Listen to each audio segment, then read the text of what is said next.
नमस्कार, मैं श्रीउतर स्वरूप सेवा संस्था के तरफ से और राम कुमार पाल चौसठ फाउंडेशन की तरफ से आपका राष्ट्रीय बाल सनातनी वक्ता माधव पांडे। आज का विषय है श्रीमद् भागवत पूतनावध। भगवान श्री कृष्ण मैया यशोदा और नंद बाबा के प्रांगण में पालने में झूला झूल रहे थे। कंस ने भगवान को मारने के अनंत विधि रचा और पूतना को भी भगवान श्री कृष्ण को मारने के लिए भेजा। पूतना का आगमन हुआ। कंसेन प्रहिता घोरा पूतना बाल घातिनी शिशुवंश चार निघ्नन्ति पुरग्राम प्रजादिषु। अर्थात कंस के द्वारा भेजी गई पूतना नाम की राक्षसी जो छोटे छोटे बच्चों को मारती हुई नगर में प्रवेश कर रही थी, फिर मायावी रूप से सुंदर स्त्री बनकर गोकुल नगर में प्रवेश कर जाती है। पूतना लोग बालाग्नि राक्षसी रुधिरासना जिघंसयपि हरे स्तनम दत्वा पसदगति। अर्थात पूतना सदैव ही बालकों की खून की प्यासी रहती थी और इसे अभिलाषा से वो भगवान श्री कृष्ण को मारने आई थी, किंतु उसे स्तनपान कराने से उसे सर्वोच्च माता की गति प्राप्त। तो भला इस विषय में क्या कहा जाए।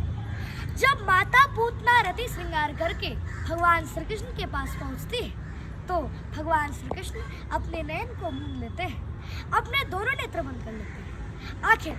आखिर भगवान श्री कृष्ण ने ऐसा क्यों किया, क्यों पूतना को देखकर अपने दोनों नेत्र बंद कर लिए?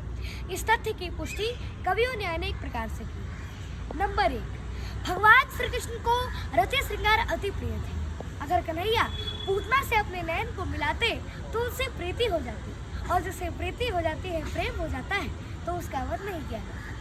नंबर 2, कन्हैया के सामने किसी प्रकार की माया नहीं टिकती, तो कृष्ण ने सोचा कि यदि मैंने इसके सामने नेत्र खोल दिए तो उसका राक्षस रूप प्रकट हो जाएगा, जिसे देखकर मेरी मैया डर जाएगी। नंबर 3, प्रभु ने सोचा कि मेरी प्राप्ति तो किस साधन के बिना नहीं हो सकती, इसने इस जन्म में तो नहीं बल्कि पूर्व जन्म में जरूर कुछ साधन किए होंगे, इसलिए उसे देखने के लिए कन्हैया ने नेत्र बंद कर लिए।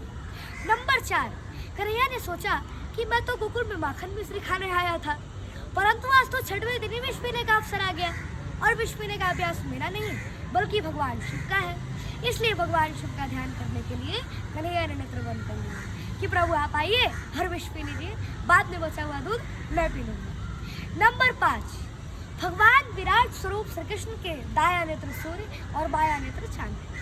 मानो सूर्य और चंद्र ने भगवान श्री कृष्ण से कहा कि हे प्रभु, आप इस राक्षसी को कोई भी गति दे दे, परंतु हम अपने मार्ग से इसे बिल्कुल नहीं जाने देंगे। नंबर 6, प्रभु ने सोचा कि इसने माता का रूप भले धारण कर रखा है, परंतु इसके हृदय में क्रूरता भरी हुई, इसलिए ऐसी स्त्री का मुख नहीं देखना चाहिए।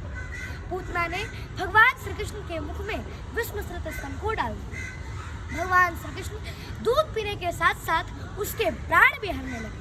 पूतना वहां से भागी और राक्षसी रूप में प्रकट हो गई और कहने लगी कि सामंच मंचाल मिते प्रभाषिणे निष्पिड़ यवाना खेल जीव मर्मणि वृत्तेत्य नेत्रे चरणों भुजो मुहुर प्रसवन्न गात्रा क्षिपते रुणोढ़। अर्थात बाल संहिता में ऐसा उपाख्यान आता है कि जब बालकों को पूतना नाम का ग्रह लग जाता है तो बालकम मुंचु मुंचु पूतने, तो इस मंत्र से झाड़ा लगाया जाता है, परंतु आज तो पूतना को एक बालक लग गया, इसलिए वह कहती है कि मुंचु मुंचु कन्हैया छोड़ दो। कन्हैया ने कहा कि मौसी, हम जिसे पकड़ते उसे छोड़ते नहीं है।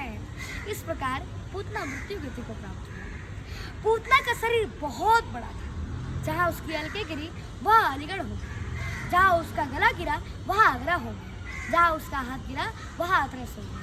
फिर भगवान श्री कृष्ण ने माता पूतना से क्षमा याचना की कि हे माता, स्तनम धनस्येव स्तनेव जीविका ततस्त्वया सह इव माननेन मया सपीतो म्रियते यदि त्वया तो किं वा ममाघ स्वमेव कथ्यते।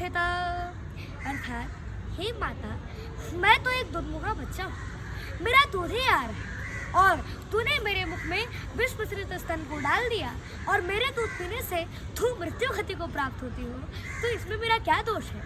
तो भला इसमें मेरा क्या दोष है, क्या कसूर है, क्या अपराध है माता? तुम्हें बताओ माता। तो किंवा माग स्वमेव कत्ताम माता, तुम्हें बताओ माता, इसमें मेरा क्या अपराध है? और इतना ही नहीं, बल्कि भगवान श्री कृष्ण ने माता पूतना को धात्रुसुताम गति मिले माता की गति प्रदान कर दी कि अहो बकीयम स्तनकालकूटम जिघांसयापा ययदा विसाध्वी लेवे गतिं धात्रुसुतां ततोऽन्यं तो किं वा दयालुं शरणं व्रजेम। अन्यर्थ, अहो बकीयम, भला बकासुर की बहन पूतना ने जिघान से मनुष्यावश स्तन कालकूटे अपने स्तन में कालकूट जहर लगाकर श्री कृष्ण मुखे अपाय तत् श्री कृष्ण के मुख में डाल दिया।